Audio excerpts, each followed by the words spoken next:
রে পড়ে রে, কি অবস্থা হয়ে গেল? মানে কি হলো তোর, কি হলো তোর? চোখ খোল মা, চোখ খোল।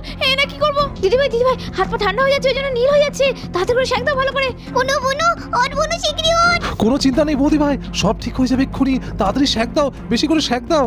বন্ধুরা, আগের দিন তো তোমরা দেখেইছো পরিদের টেন্টের চারিদিক সাদা বরফে ঢেকে গেছে, কারণ এখানে এসে শুরু হয়েছে তুষারপাত। আর সেই জন্য সবাই তো আনন্দ করে মেতে উঠেছে বরফের মধ্যে খেলা করতে। আর এদিকে ইন্দু আর ডোনার সাথে সাথে আমাদের ছোট্ট রাই আর ডোডো তো কখন বুঝতে পেরে গেছে বরফ পড়ছে, তাই উঠে পড়ে বরফ দেখতে ব্যস্ত। ই বাবা, কি মজা ঠান্ডা ঠান্ডা। কিচেনের ওপর দিকে ঝুরঝুর করে তুলোর মধ্যে বরফ পড়ছে। এই দিদি রে, চল যাই ওদিকে, না সবার গলার আওয়াজ পাচ্ছি।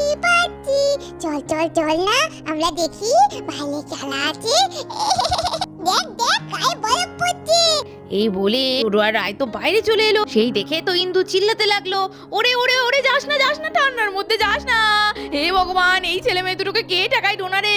আরে দিদি ভাই, এদের নিয়ে কি করবো বলো তো? আমার আর মাথায় হাত ভাল লাগে না। এই ভাই, এই দেখ আমি কত বরফ পেয়েছি, হাতে নিয়েছি, বল বানিয়েছি। তুই একা নাকি? এই দেখ আমার কাছে কত বরফ, এগুলো তো দিয়ে আমি গোল গোল করবো, আইসক্রিম বানাবো।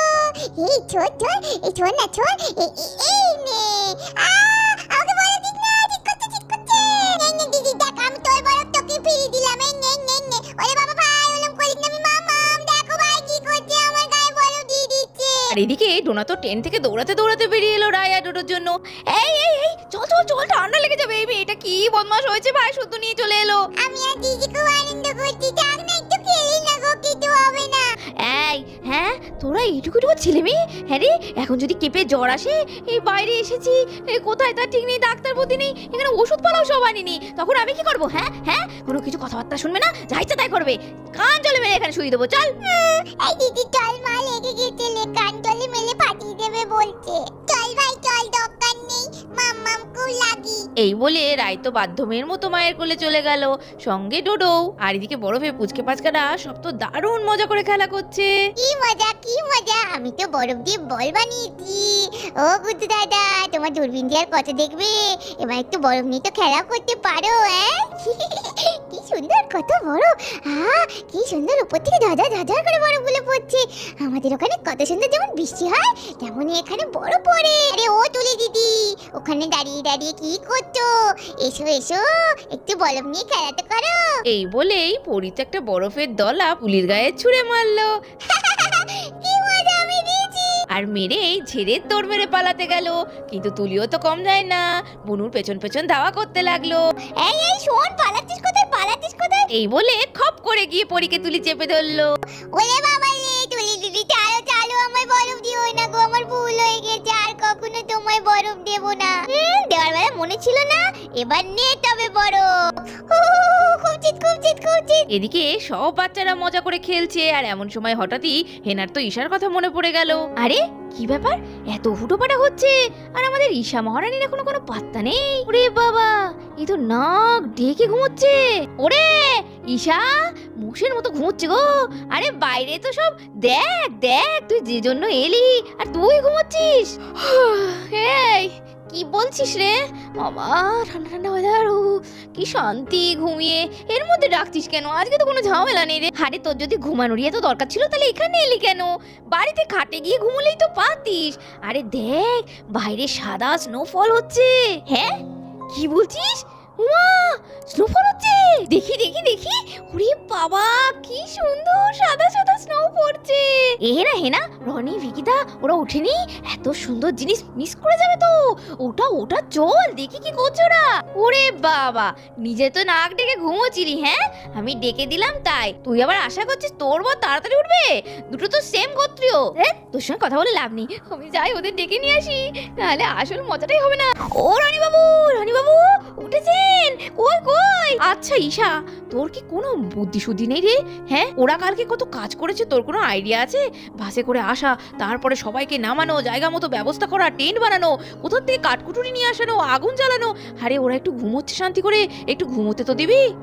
চুপ কর তো, তোর নয় বর আছে পাশেই, জামাইবাবু তো তোর সঙ্গে থেকে ছাড়েই না, সবসময় শাড়ির আঁচল ধরে ঘুরে বেড়ায়। আর আমারটা এক তো টেন্টের মাথায় উঠে কালকে বসেছিল, আর আজকে এখন নাক ডেকে ঘুমোচ্ছে। যতই কাজ থাকুক না কেন, আমি কি এখানে ও শুধু শুতে আর ঘুমোতে দিতে এসছি ওকে?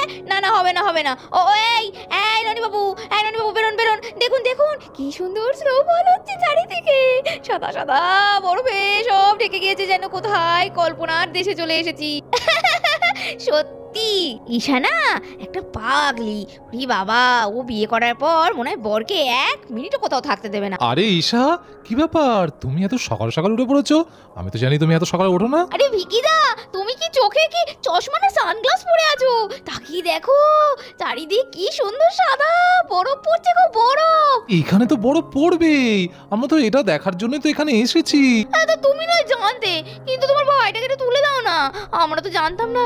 আমার তো সুইজারল্যান্ড সুইজারল্যান্ড ফিল হচ্ছে গো, ওকে ডাকো না। রনি, ও এখন সহজে উঠবে নাকি? তুমি যাও, দেখে নাও ওকে, দেখো তুলতে পারো কিনা। আমি একটু যাই, বুঝলে ঈশা, ওইদিকে একটু কাজ আছে। সব জানি আমি, সব নিজের নিজের ধান্দায় ঘুরে বেড়ায়। আমি না জানি খুব ভালো করে আপনার কি কাজ আছে ওদিকে। না, আমাকেই কিছু করতে হবে। এই তো ধরেছি ধরেছি। ও রানী বাবু, উঠুন উঠুন উঠুন। ও রানী বাবু। আরে কে আমার ঠ্যাং ধরে টানছে? আরে আরে ছাড়ো ছাড়ো, কে? আরে বৌদি ভাই, তুমি দেখতে পাচ্ছ না তোমার বোন কিরকম আমাকে জ্বালাচ্ছে? আমার ঠ্যাং ধরে টানছে। এটা কি ধরনের অসভ্যতা বলো তো? হ্যাঁ, প্যান্ট যদি খুলে যেত। দাঁড়াও, অত্যাচারে না এবার সব খুলে যাবে তোমার। বাবা, যার পাল্লায় পড়ছো তুমি। ইস, তোমরা এইভাবে আমার নামে নিন্দা করছো। আমি কোথায় একটুখানি ডাকলাম আনন্দ করার জন্য, এই বড় পড়াটা তো দেখতে পারতেন না, সেটা তো বলছে না। এ বাবা, এ কে রে?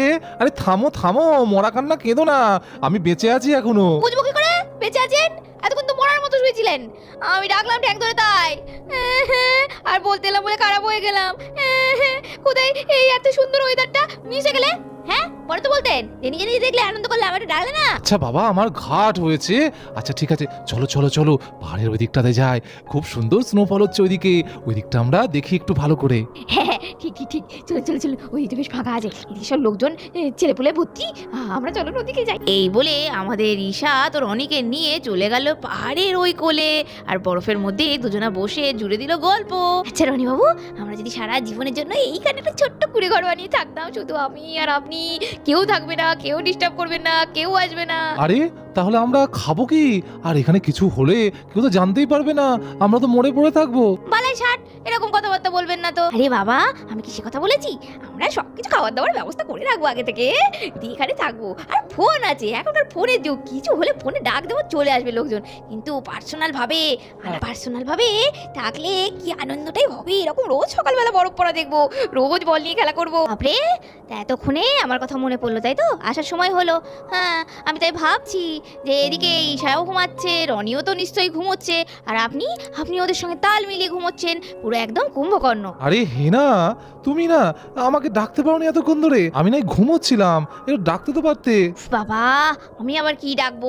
এদিকে সব পুচকে পাচকারা খেলা করছে, ওদেরকে তো নিয়ে থাকতে হবে আমাকে। ওই দেখুন, পড়ি তুলি ওরা কত মজা করে খেলা করছে। ওমা, শুধু কি ওরা নাকি? তোমার ভালো লাগছে না? আরে বাবা, ভালো না লাগলে কি আর এত করে বলতাম আপনাকে? আপনি তো সবার কথা ভাবেন। স্নোফল দেখতে কান্না ভাল লাগে, এত সুন্দর জায়গায় যে এনেছেন, এটা একটা দারুণ গিফট আমার কাছে। কিছু করছে, আমার শরীরটা খারাপ খারাপ করছে কেন? নিতে নিতে কষ্ট হচ্ছে। মামাকে কি বলবো? না না, মামাকে বললে মামা খুব রেগে যাবে, আমাকে বকা দেবে। এমনি বলেছে বারবার ঠান্ডার মধ্যে খেলবে না, আমি তো তাও শুনিনি।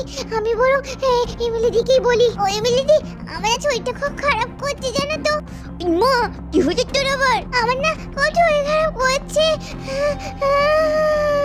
এই রে, বলে পড়ি তো বরফের মধ্যে অজ্ঞান হয়ে শুয়ে পড়লো। বুনু, বুনু রে, বুনু, কি হলো কি হলো? এদিকে তাকা তাকা তাকা, কি হলো তোর, কি হলো? আরে কি হয়েছে?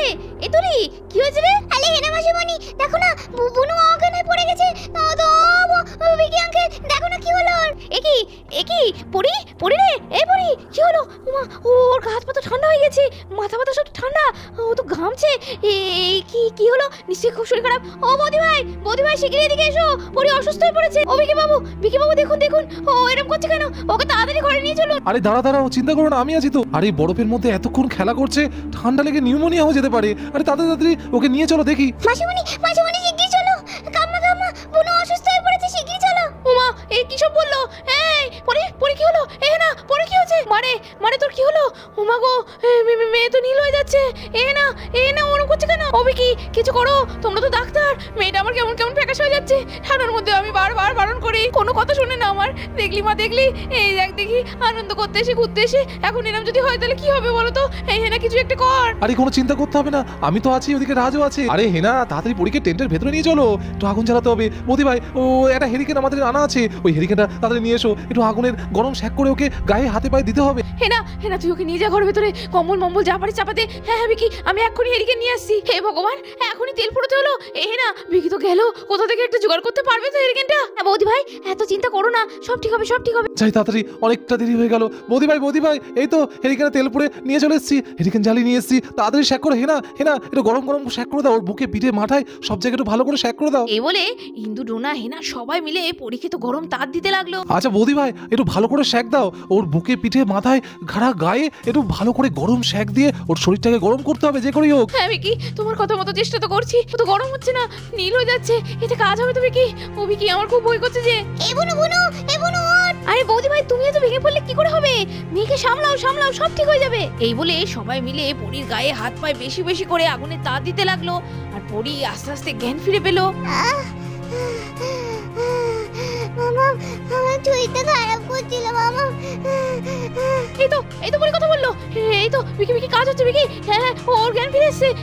এই তো মা, আমরা আছি, তোমার ভয় নেই মা, ঠিক হয়ে যাবে, এক্ষুনি ঠিক হয়ে যাবে। বলি বারবার ঠান্ডার মধ্যে ঘাটাঘাটি করিস না, এত বরফ দেখলি তো মায়ের কথা শুনিস না। বৌদি ভাই, আর কোনো চিন্তা নেই, ওর শরীর যখন গরম হয়ে গেছে, এবার আস্তে আস্তে ও ঠিক হয়ে যাবে একদম। ওকে একটা কাজ করো, ভালো করে কম্বল দিয়ে মুড়িয়ে ওকে শুয়ে দাও, ও আস্তে আস্তে ঠিক হয়ে যাবে। আর আমি একটু দুধের ব্যবস্থা করছি, ওকে একটু গরম দুধ খাই দিতে হবে। তো বন্ধুরা, দেখতেই পেলে প্রচন্ড ঠান্ডায় পরীর কি হালটাই না হয়েছিল, কিন্তু অনেক চেষ্টার পর শেষমেশ পরী তো জ্ঞান ফিরে পেয়েছে আর বিপদ সরে গিয়েছে। তো এরকমই দুষ্টু মিষ্টি ভিডিওগুলো দেখার জন্য সাবস্ক্রাইব করে দাও তোমাদের সকলের প্রিয় চ্যানেল টাইনি ভিলেজ স্টোরি। আজকের মতো গল্পটা এখানে শেষ হচ্ছে, পরের দিন আবার দেখাবে নতুন ভিডিও। সবাই খুব ভালো থেকো, টাটা।